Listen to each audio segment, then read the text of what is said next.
Hello, good morning. আমি প্রিয়া। এখন বাজে সকাল 9:30 আর আমি টুবলুকে স্কুলে দিয়ে চলে এসেছি। এসে আমি আর দিদি চা খাচ্ছিলাম। তো যেটার জন্য আসা ঘটনা হচ্ছে, 2-3 দিন ধরে ইনস্টা খুলছি বা যাই খুলি না কেন, আমি একটা জিনিস খুব দেখতে পাচ্ছি।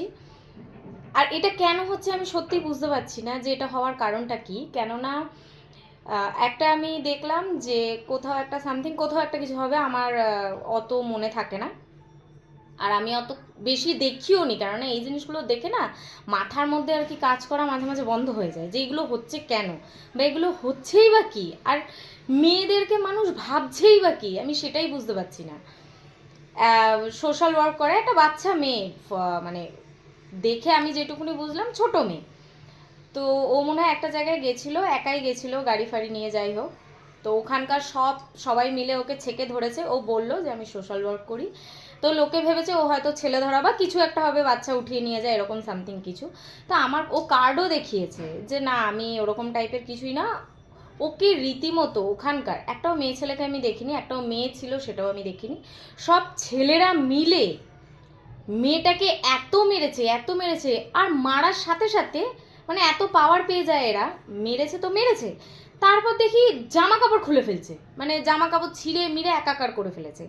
আর আগে দেখতাম এরকম যদি কোনো পাড়ায় বা কোথাও যদি অস্বাভাবিক কাউকে মনে হতো বা যাই হতো না কেন, মানুষ ধরে বেঁধে রাখতো, বা হয়তো একটা চত্থাপড় দিল বা ধরে বেঁধে রাখতো, পুলিশকে ফোন করতো, পুলিশ আসতো, তারপর পুলিশ বাকিটা বুঝে নিত।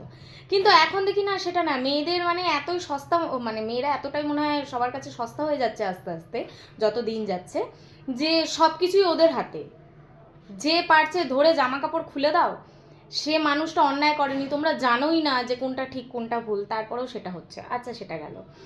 আবার দেখা যাচ্ছে যে ট্রেনের মধ্যে, এটা আমি আবার কালকে রাতে দেখেছি, ট্রেনে ঝগড়া হচ্ছে স্বামী স্ত্রীর। বরটা ওকে দেখছি মারছে, মারতে মারতে, মানে কোনো কথা নেই, মারছে তো মারছে, সেটা তো আশেপাশের সব লোক দাঁড়িয়ে দেখছে। আর যে ভিডিও করছে সবার আগে তাকে কষিয়ে একটা চড় মারা দরকার, যে তুমি দাঁড়িয়ে ভিডিও করতে পারছো কিন্তু তাদেরকে আটকাতে পারছো না। মহিলাটাকে নাঙ্গা করে ফেলছে, টেনে সব ছিঁড়ে মেরে। ওরে আমার স্বামী মানে এত স্বামিত্ব দেখিয়ে ফেলেছে, পুরুষত্ব এত জেগে উঠেছে এদের, কিছু কিছু মানে পুরুষের আর কি পুরুষত্ব এত জেগে ওঠে যে রাস্তাঘাটে বউ পিটাতে এরা সক্ষম, এরা খুব পারদর্শী যাকে বলে, তাই তো। তো ট্রেনের মধ্যে ওকে পুরো নাঙ্গা করে ফেললো, মারতে মারতে সবই খুলে ফেললো, প্রায় কিছুই নেই মেয়েটার গায়ে। মেয়েটা জাস্ট এরমভাবে জামাটা ধরে রয়েছে।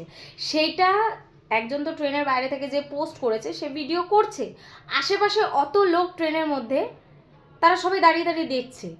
মানে আমি বুঝছি না এখনকার দিনে কি হয়েছে, মানে কিছু হলেই আগে ভিডিও করে আপলোড মারতে হবে, আর তারপর তো মেয়েদের তো কোনো মান সম্মান নেই।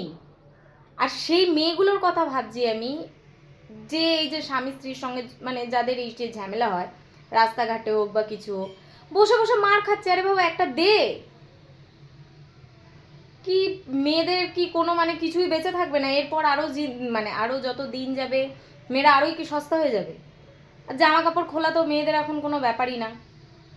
রেপও বেড়ে যাচ্ছে, সবই বেড়ে যাচ্ছে। মানে ভাষা আমার অনেক, আমি অনেক কন্ট্রোল করছি, লড়কে যাচ্ছে আমার কথা বলতে বলতে, অনেক ভাষা অনেক রকম বেরিয়ে আসছে। তো তাই বলছি যে মেয়েরা আসলে কি, মানে কিছু কিছু পুরুষ কি ভাবছো মেয়েদেরকে, ইয়ার কি নাকি, ইয়ার কি চলছে সব কিছু। মেয়েদের কোনো দামই নেই, যখন তখন জামা খুলে ফেলা যায়, যখন তখন কিছু করা যায়।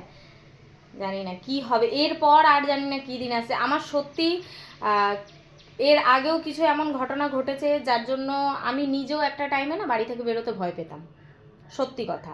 টোটোও যদি একটু অচেনা গলি দিয়ে ঢুকতো না, তখন আমার ভয় লাগতো। এখন আবার দেখছি চারিদিকে এত, মানে এত বাজে বাজে জিনিস দেখছি না। আমার ছেলেকেও, ছেলে আছে আমাদের বাড়িতে, আমাদের বাবলি আছে এত বড়, আমি 2 দিন ধরে খালি বলে যাচ্ছি বাবলি বেরোবি না কোথাও, এমনি বাবলি বেরোয় না। তারপরেও তো মানুষের তো বিপদের আর কি শেষ নেই। এখন বাচ্চা বড়, ছেলে মেয়ে, কেউ সেফ না। আমার নিজেরও এখন বেরোতে ভয় লাগে, টুবলুকে বের করতেও ভয় লাগে। তাই অনির্বাণ মাঝে মাঝে বলে যে ছেলেকে গাড়ি করে দাও, এই করে দাও। আমি বলছি না বাবা, কোনো দরকার নেই, যা অবস্থা চারিদিকে, কেউ সেফ না। জানি না এরপর আর কি কি হবে।